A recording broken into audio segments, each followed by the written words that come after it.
L'enquête sur le projet de Notre-Dame-des-Landes continue. Maintenant, on va vous parler de la piste. La piste de Nantes-Atlantique, c'est un sujet important. On nous dit, c'est beaucoup trop lourd, il va falloir fermer la piste, le chantier est très lourd, il va falloir fermer la piste pendant 3 à 6 mois. Le problème, c'est que maintenant, on peut se comparer à ce qui se fait ailleurs. On a l'exemple de Francfort, qui a rénové successivement la piste 1 et la piste 2. Papeete a refait complètement sa piste. Genève a refait de multiples fois sa piste depuis 1925, dont certaines fois pour des rénovations très lourdes. Il n'y a jamais eu de fermeture, ni à Genève, ni à Papeete, ni sur Francfort 1 et 2. Les travaux ont été réalisés entre 23 h et 6 h du matin. Ce qui est intéressant aussi, c'est de parler de gros sous, parce que si on écoute la DGAC, quand elle a répondu aux questions de la commission du dialogue, en 2013, c'est pas vieux, elle a dit que ça coûterait 280 millions de refaire la piste de Nantes-Atlantique. Le seul souci, c'est qu'en 2007, cette même DGAC, dans l'enquête d'utilité publique, avait dit s'il faut remettre en état la piste de Nantes-Atlantique, il y en aura pour 30 millions. Donc, entre 2007 et 2013, on est passé de 30 millions à 280 millions. C'est bizarre. C'est d'autant plus bizarre que si on compare avec des coûts de rénovation de pistes récents, là on a pas mal d'exemples, ça se situe entre 18 millions et 35 millions.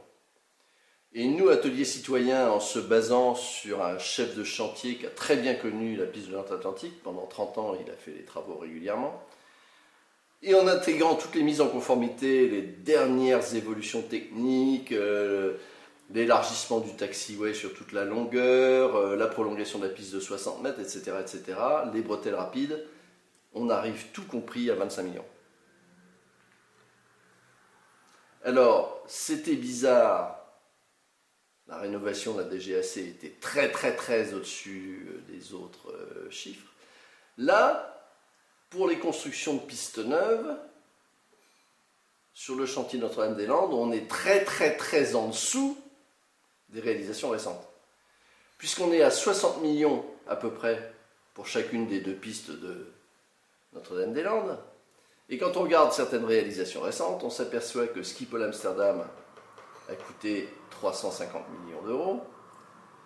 Les 2 pistes courtes de Chicago O'Hare ont coûté aux environs de 400 millions. Et les 2 pistes longues de Chicago O'Hare ont coûté entre 1 milliard et 1 milliard 200 millions d'euros. Donc, si vous faites confiance en ces chiffres-là, il faut venir me voir ou aller voir votre psychologue. Les sources, vous les trouverez dans le cahier piste de l'Atelier Citoyen. Il y a tous les documents où on a trouvé tous ces chiffres-là. N'oubliez pas de penser et de réfléchir sur ce que dit M. Einstein. Pourquoi on vous a parlé de la piste? Parce que c'est quand même un sujet très important. On voit que le chiffrage de Notre-Dame-des-Landes est complètement sous-estimé.